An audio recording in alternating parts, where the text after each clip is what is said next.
kasi sira na yung isa kong stand ng cellphone. So pag nag-video ako, hassle. Sinunoy kasi sinira. Bali na po to siya. Ayun na yan. So malaki na to. Malaki na siya. So excited.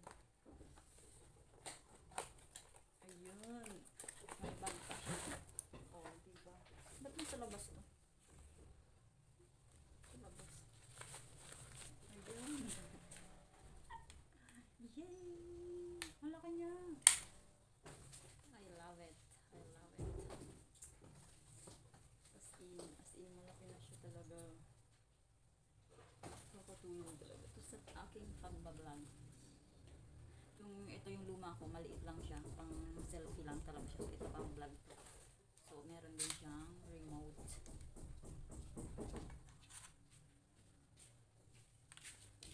Pagkakalino? Wala pa. So, push. Push daw, push para mabuksan. Ano ba to? Ang hirap naman. Ayun.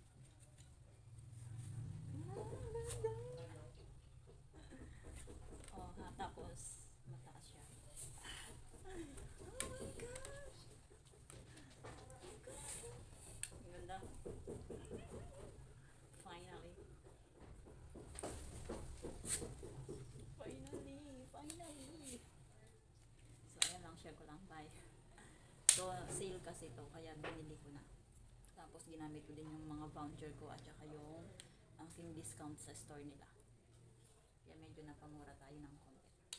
So, ayan lang. Bye. Luma, nasira na siya. Nilagyan ko lang siya ng stick glue. So, ito yung aking bagong pang-vlog. So, happy. So, ang taas niya.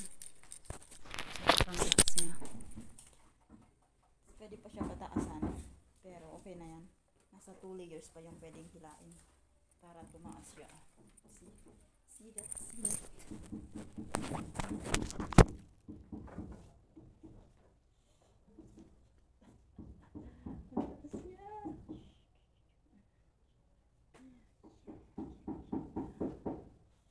I love it. So beautiful. It's so pretty. Sobrang ganda niya. Ganyan. So pipinutin mo lang siya ng mga 3 seconds. Tapos i-connect sa Bluetooth. So, pwede ka na mag-selfie at saka no need videographer na. So happy talaga.